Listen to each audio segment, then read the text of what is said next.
we Bryce and Abdul were a little bit late for coming into the game today, and it happens. It happened to me my sophomore year. We played Kansas. I got taken out of the starting lineup, went out there and played a solid game. So, it's just had to do with the tardiness, and we responded well. I thought those guys both played well. Told them to make sure they kept themselves ready, and I thought they both did a good job of that. Just to follow that up, then, do you have a decision ahead of you given the game Jamil had today? No, I don't. Not yet. I guess I was saying, is that a question now? I guess would continue to start.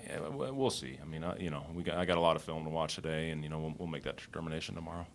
Yeah.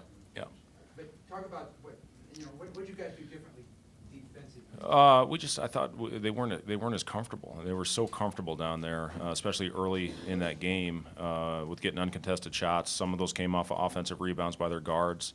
And then some we just didn't close out with enough urgency. And that has been a big emphasis in practice the last few days. That we had one small little stretch there where Gotcher hit 3 of them. But after that, I thought we got back to doing exactly what we wanted to in this game, and that was running them off the three-point line, sending them into guys like Jamil and Dustin, and I thought they responded great. Again, we had a really, really good week of practice after that Kansas loss where I didn't think we did things necessary in that second half to win a conference game on the road now at Fieldhouse, and then we corrected a lot of things, and we were much better today. How did you feel like you guys were not only getting out on the break, but then finishing it? It was good. I thought again we won the rebound battle by 8. We had 4 turnovers in that first media timeout, and then we were pretty good after that. So it was good. It was good to see. We got outscored by 14 in the paint, 16-8 off of turnovers, and 15-4 in the break. That's usually a pretty good sign.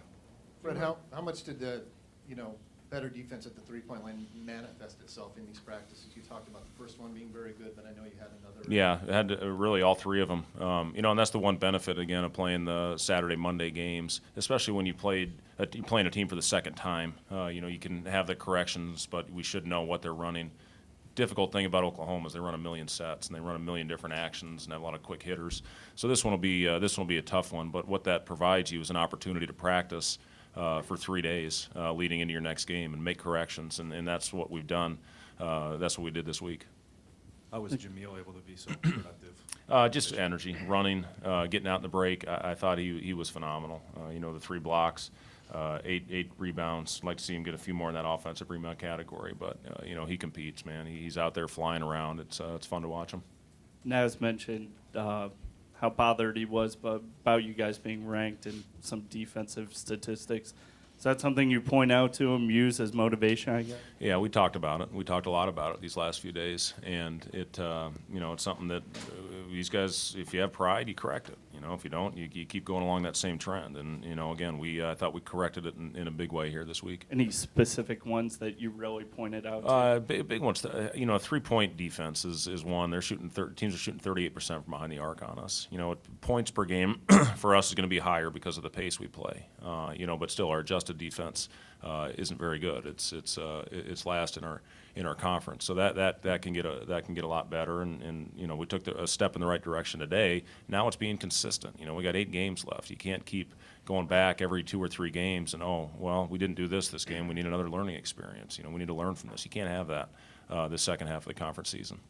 More than just staying in the hunt for a Big 12 title, how important is it to go to Oklahoma and have a good game and get a win, just for the mentality of your team being 1-3 on the road so far? It's important. I mean, obviously you're going to have to win some road games if you want to stay in the upper half of this league. It's too good. I mean, what Baylor's doing now, they're playing great. Oklahoma might be playing, maybe behind Kansas, as well as anybody with what they did against West Virginia. What they did at Texas. I mean, they're playing great basketball right now. So it's going to be a heck of a challenge. Again, it's a big game for us. It's a big game for them. So it should be entertaining. You were up 20 tonight in the first half. You were down 19 in the first half down there a couple of weeks ago. How much of that was Jamil? I don't think it was all Jamil. I just think it was the attitude of our guys going into this one. I just thought the mentality we had was so much better than it was when we played them down there. And again, a lot of that had to do with Texas Tech. They played a great game. They played the same game against Kansas State in their last one and beat them by 17. So that's a team, that plays very well in that building. And we obviously didn't respond very well when we got hit in the mug early on in that game.